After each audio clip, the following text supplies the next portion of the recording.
ഉറക്കെ പറഞ്ഞേ hallelujah hallelujah യേശുവേ നന്ദി യേശുവേ സ്തുതി. യേശുവിൽ സ്നേഹം നിറഞ്ഞ പ്രിയ സഹോദരങ്ങളെ,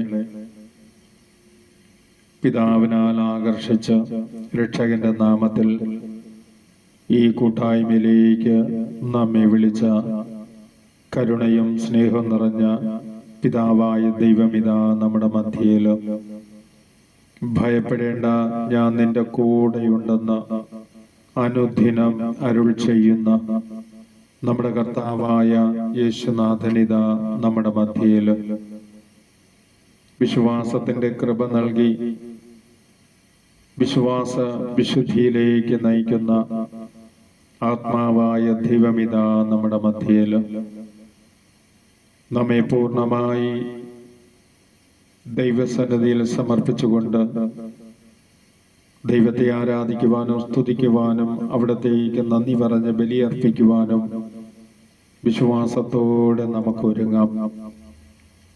നമ്മുടെ നെഞ്ചിലെരിയുന്ന എല്ലാ നൊമ്പരങ്ങളെയും, എല്ലാ വേദനകളെയും, രോഗപീഠകളെയും, സാമ്പത്തിക ഞെരുക്കങ്ങളെയും, പലവിധ കഷ്ടപ്പാടുകളെയും, അധ്വാന ഭാരങ്ങളെയും പൂർണ്ണ വിശ്വാസത്തോടെ കർത്താവായ യേശുനാഥന്റെ മുമ്പിൽ സമർപ്പിച്ച് ദൈവത്തെ ആരാധിക്കുക.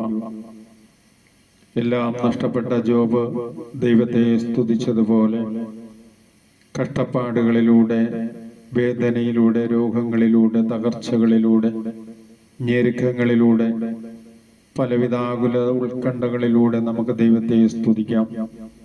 കാരണം അവിടെ നിന്നറിയാതെ നമ്മുടെ ജീവിതത്തിൽ ഒന്നും സംഭവിക്കുകയില്ല. കഷ്ടപ്പാടുകളിലൂടെ ദൈവത്തെ സ്തുതിക്കുമ്പോഴും ആരാധിക്കുമ്പോഴും ദൈവം നമ്മെ സമർത്ഥമായി അനുഗ്രഹിക്കുന്ന ദൈവമാണ് കർത്താവായ യേശു. പുറപ്പാട് 23:25 ഇപ്രകാരം പറയുന്നു: നിങ്ങളുടെ ദൈവമായ കർത്താവിനെ നിങ്ങൾ ആരാധിക്കണം, എങ്കിൽ ഞാൻ നിങ്ങളുടെ ഭക്ഷണവും പാനീയവും ആശീർവദിക്കും. നിങ്ങളുടെ ഇടയിൽ നിന്ന് രോഗങ്ങൾ നിർമാർജനം ചെയ്യും. ഇതാ, കഷ്ടപ്പാടുകളിലൂടെ, ഞെരുക്കങ്ങളിലൂടെ, രോഗപീഠകളിലൂടെ ദൈവത്തെ ആരാധിക്കുമ്പോൾ അവിടുന്ന് നമ്മുടെ ഭക്ഷണത്തെയും പാനീയത്തെയും ആശീർവദിക്കുന്ന ദൈവം, നമ്മുടെ സകല രോഗത്തെയും സുഖപ്പെടുത്തുന്ന ദൈവം. വിശ്വാസത്തോടെ നമ്മെ സമർപ്പിക്കാം. ഈ പരിശുദ്ധമായ പുണ്യഭൂമിയിൽ ഒരു ഫലത്തിന്റെ വൃക്ഷമായി നമുക്ക് നൽകിയ കൂട്ടായ്മയിലൂടെ തുടങ്ങിയ നാൾ മുതൽ ദൈവം ചൊരിയുന്ന അനന്ത അനുഗ്രഹങ്ങൾ, അനവധിയായ ദൈവമക്കൾ ഈ കൂട്ടായ്മയിൽ വന്ന് പൊൻകരങ്ങളാൽ സൗഖ്യവും അനുഗ്രഹവും വാങ്ങിച്ച വലിയ അഭിഷേകം നിറഞ്ഞ കൂട്ടായ്മയിലേക്ക് ദൈവം വിളിച്ചതിനെ ഓർത്ത് നമുക്ക് ദൈവത്തിന് നന്ദി പറയാം. വിശ്വാസത്തോടെ വിട്ടുകൊടുക്കുക. മക്കളെക്കുറിച്ചുള്ള ആകുലത, ഉത്കണ്ഠ, ഭയം, മക്കളുടെ ഭാവിയെക്കുറിച്ചുള്ള ആകുലത, ഉത്കണ്ഠ, ദൈവം ദാനമായി തന്ന മക്കളെ ദൈവകരങ്ങളിൽ കൊടുത്തുകൊണ്ട് വിശ്വാസത്തോടെ പ്രാർത്ഥിക്കുവിൻ. ദൈവഹിതത്തിനായി ദൈവകരങ്ങളില് ദൈവം ദാനമായി തന്ന മക്കളെയും കുടുംബത്തെയും ജീവിതത്തെയും സമർപ്പിക്കുക. അവിടെ നേറ്റെടുത്ത് സമർത്ഥമായി അനുഗ്രഹിക്കുന്ന ദൈവമാണ്. യെശയ്യാ 66:2 കർത്താവായ ദൈവം അരുൾ ചെയ്തു: ഇതെല്ലാം എൻ്റെ കരവേലയാണ്, ഇതെല്ലാം എന്റേത് തന്നെയാണ്. ആത്മാവിൽ എളിമയും അനുതാപമുണ്ടായിരിക്കുകയും എന്റെ വചനം കേൾക്കുമ്പോൾ വിറയ്ക്കുന്നവനെയുമാണ് ഞാൻ കടാക്ഷിക്കുക. ഇത് ആത്മാവിൽ എളിമ, ചെയ്തുപോയ പാപങ്ങളെയോർത്ത് അനുതാപം.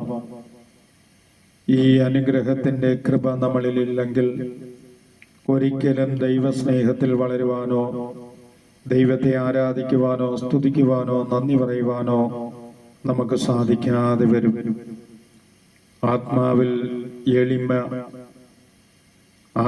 എളിമപ്പെടുമ്പോൾ നമുക്ക് അനുദപിക്കുവാനുള്ള കൃപ ആത്മാവിലൂടെ ദൈവം തരുന്നു.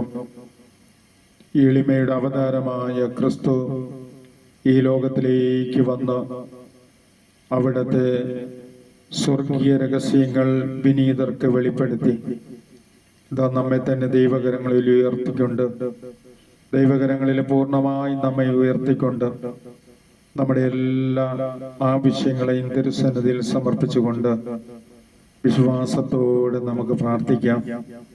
വിശ്വാസത്തോടെ അർപ്പിക്കുന്ന പ്രാർത്ഥനകൾ ഏറ്റെടുത്ത് അനുഗ്രഹിക്കുന്ന ദൈവമാണ് നമ്മുടെ കർത്താവായ ഈശോ. പൂർണ്ണമായ ഒരു അർപ്പണത്തിലൂടെ പൂർണ്ണമായ അഭിഷേകം നിറയുവാൻ നമ്മെ തന്നെ ഈ ശുശ്രൂഷയിലേക്ക്, ദൈവകരങ്ങളിലേക്ക്, തിരുസന്നിധിയിലേക്ക് സമർപ്പിച്ച് പ്രാർത്ഥിക്കാം.